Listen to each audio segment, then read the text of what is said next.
और जब ये 2.5 किलो का हाथ किसी पर पड़ता है ना, तो आदमी उठता नहीं, उठ जाता है। तारीख पर तारीख, तारीख पर तारीख, तारीख पर तारीख, तारीख पर तारीख मिलती रही है, लेकिन इंसाफ नहीं मिला मिलोड। एक औरत ने सच बोला और सारे सिस्टम ने उसे पागल बना दिया। ये कहानी है दामिनी की, जहां गुनहगार आजाद थे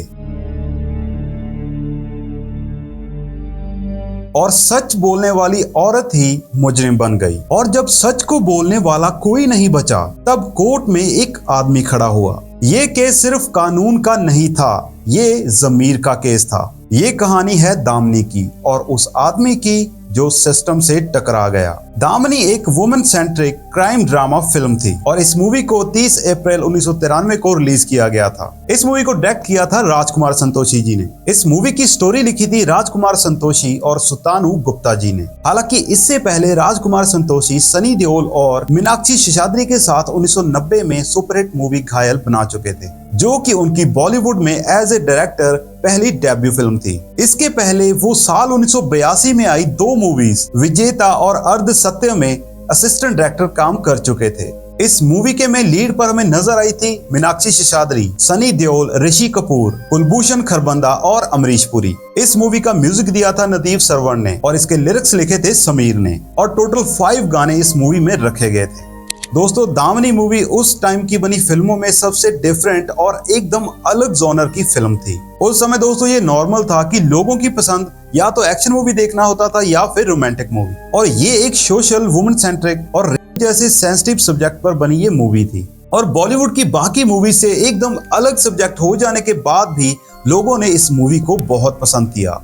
तो चलो अब बात कर लेते हैं इस मूवी के बहुत सारे अननोन फैक्ट्स के बारे में और आगे हम बात करेंगे कि ये मूवी किस हॉलीवुड मूवी की कॉपी है। फैक्ट नंबर 1, इस मूवी में पहले सनी देओल के कैरेक्टर के लिए ओम पुरी जी को कास्ट किया जा रहा था, लेकिन मूवी के प्रोड्यूसर और ओम पुरी के सेक्रेटरी के बीच में ओम पुरी जी की फीस को लेकर बहुत बातचीत बढ़ गई थी, जिसके बाद जाकर राजकुमार संतोषी ने सोचा कि सनी देओल भी इस कैरेक्टर के लिए परफेक्ट हैं। उन्होंने ये सोचा कि जैसे घायल मूवी में ओम पुरी जी का कैरेक्टर एक सरप्राइज कैरेक्टर रखा गया था, वैसे ही मूवी दामिनी में सनी देओल का कैरेक्टर एक सरप्राइज कैरेक्टर साबित हो सकता है और क्या पता शायद लोगों के द्वारा पसंद भी किया जाए। तब जाके सनी देओल को इस मूवी के लिए कास्ट किया गया।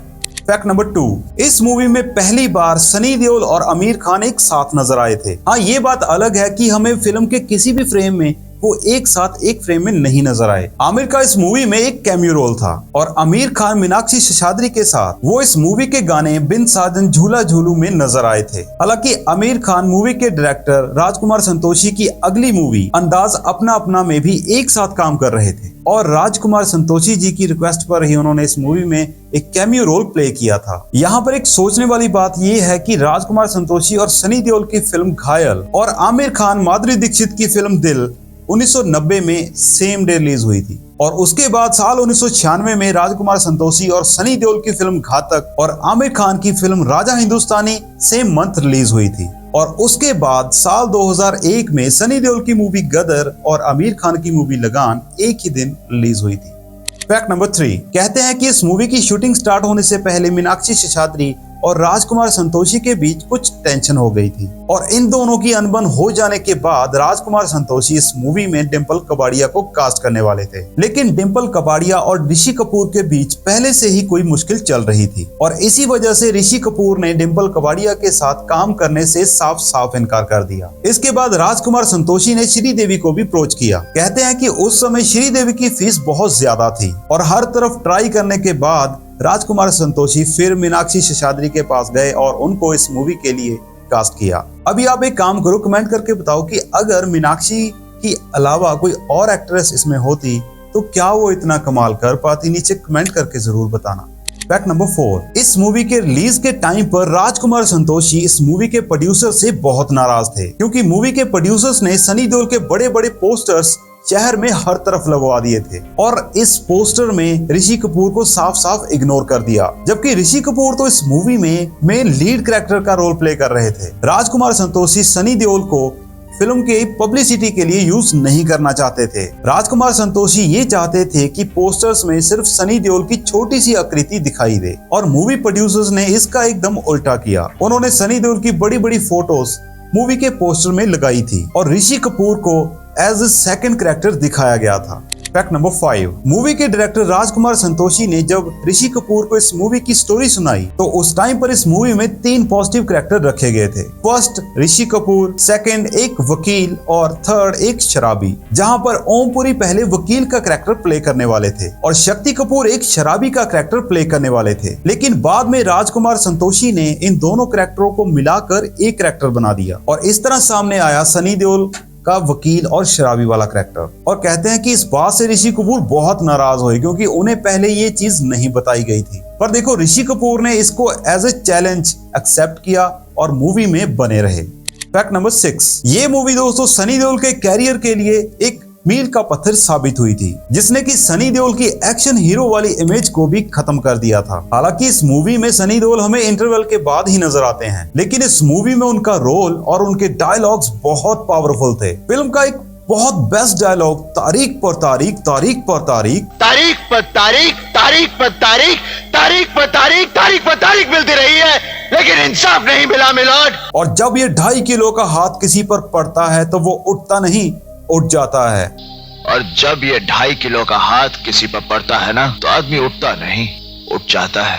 ये डायलॉग्स के लिए लोगों ने अपनी सीट्स पर खड़े होकर तालियां और सीटियां बजाई थी। भाई ये डायलॉग ना लोगों को बहुत पसंद आए और इतने साल बीत जाने के बाद भी आज ये मीम्स में यूज होते हैं। फैक्ट नंबर 7, इस मूवी के प्रोड्यूसर्स पहले ऋषि कपूर के रोल के लिए जैकी श्रॉफ को कास्ट करने वाले थे, लेकिन उस समय राजकुमार संतोषी और जैकी श्रॉफ के बीच कोई टेंशन हो जाने की वजह से जैकी श्रॉफ ने इस रोल को करने से मना कर दिया था। बाद में जब राजकुमार संतोषी से कुछ इंटरव्यूज में ये पूछा गया कि जैकी श्रॉफ के साथ आपका क्या मसला था, उन्होंने कहा कि जैकी श्रॉफ के ऊपर सिर्फ बड़े भाई वाले रोल ही सूट करते हैं और वो इस मूवी में उस रोल के लिए परफेक्ट नहीं थे और इसीलिए उन्हें इस रोल के लिए नहीं लिया गया।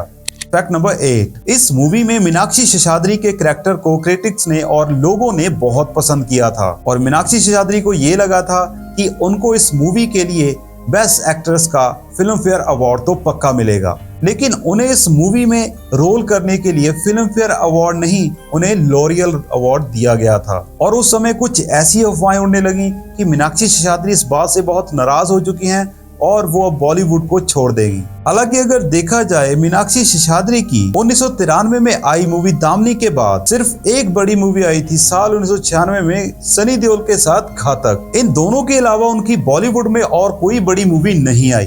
फैक्ट नंबर 9, इस मूवी में सनी देओल के ऑपोजिट रवीना टंडन ने भी एक रोल प्ले किया था, लेकिन बाद में कहते हैं कि फिल्म की लेंथ ज्यादा लंबी हो जाने के कारण रवीना टंडन के रोल को काट दिया गया था। फैक्ट नंबर 10, इस मूवी को लोगों के द्वारा बहुत पसंद किए जाने के बाद इस मूवी के डिफरेंट लैंग्वेज में बहुत से रीमेक्स भी बन चुके हैं, जैसे कि तमिल में प्रियंका, तेलुगु में उर्मिला, बांग्लादेश में शॉर्ट हुए बिजुआई और उड़िया में नारी नोहिंतु नारायणी। और इस मूवी के ये सारे ही रीमेक्स लोगों के द्वारा बहुत पसंद किए गए थे और तमिल में बनी इसकी रीमेक मूवी प्रियंका, जिसमें की एक्ट्रेस रेवाती हमें नजर आई थी, ये दोस्तों एक सुपरहिट मूवी साबित हुई थी। फैक्ट नंबर 11, दोस्तों कहते हैं कि दामनी मूवी 6 महीने के अंदर बनकर रेडी हो गई थी और दिसंबर 1992 में ये रिलीज होने वाली थी, लेकिन उस समय मुंबई में हुए कम्युनल राइट्स की वजह से कोई भी मूवी नवंबर 1992 से मार्च 1993 तक रिलीज नहीं हुई थी और उस टाइम की बड़ी सारी फिल्में जैसे छतरी, परंपरा, किंग अंकल और दामिनी जो नवंबर या दिसंबर 1992 के आसपास रिलीज होने वाली थी, लेकिन बाद में सारी फिल्म की रिलीज डेट्स को बढ़ा दिया गया था और जब तक मुंबई का माहौल शांत नहीं हुआ, इन सभी मूवीज को रिलीज नहीं किया गया था।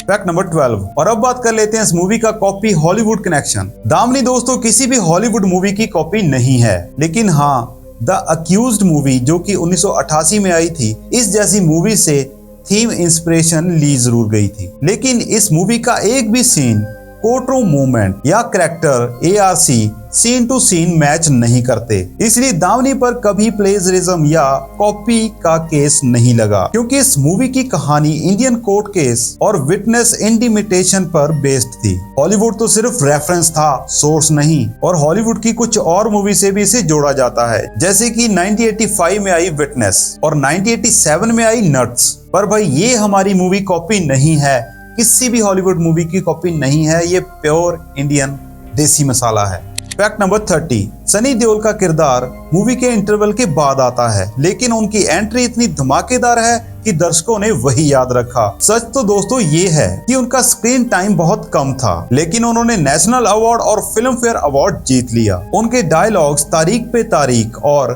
2.5 किलो का हाथ आज भी इंडिया में लोकप्रिय संस्कृति का हिस्सा हैं। उस साल सनी देओल को बेस्ट सपोर्टिंग एक्टर का नेशनल अवार्ड और फिल्म फेयर अवार्ड भी दिया गया था। इसके अलावा बेस्ट डायरेक्टर का फिल्म फेयर अवार्ड मिला था राजकुमार संतोषी को और बेस्ट स्टोरी का अवार्ड मिला था सुतानु गुप्ता को। साथ ही साथ बेस्ट म्यूजिक के लिए नदीम श्रवण को भी फिल्म फेयर अवार्ड दिया गया था। फैक्ट नंबर 40, इस मूवी में राजकुमार संतोषी पहले लीड एक्ट्रेस के लिए जेबा बख्तियार को कास्ट करने वाले थे और वो इस मूवी का ऑफर लेकर जेबा बख्तियार के पास गए। जेबा बख्तियार एक पाकिस्तानी एक्ट्रेस थी और ऋषि कपूर के साथ साल 1991 में हिना जैसी हिट मूवी में काम कर चुकी थी, लेकिन मूवी दामनी के कैरेक्टर के लिए जेबा की सेक्रेटरी ने ही राजकुमार संतोषी जी को इस मूवी में काम करने से मना कर दिया था।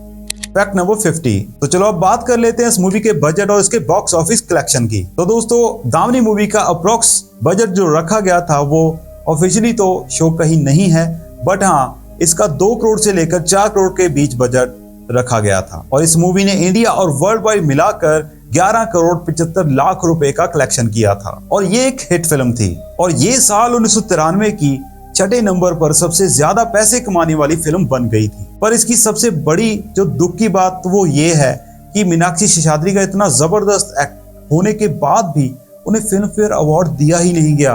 आपका इसके बारे में क्या कहना है, नीचे कमेंट जरूर करना। तो चलिए दोस्तों, ये तो था आज का वीडियो। अगर आपको हमारा ये वीडियो अच्छा लगा तो हमारी वीडियो को लाइक, शेयर एंड हमारे चैनल को सब्सक्राइब करके इस बात का सबूत देना और हमारे चैनल पर ऐसी ही और अमेजिंग वीडियो देखने के लिए ना चैनल को सब्सक्राइब जरूर कर लेना। मिलते हैं किसी और वीडियो में।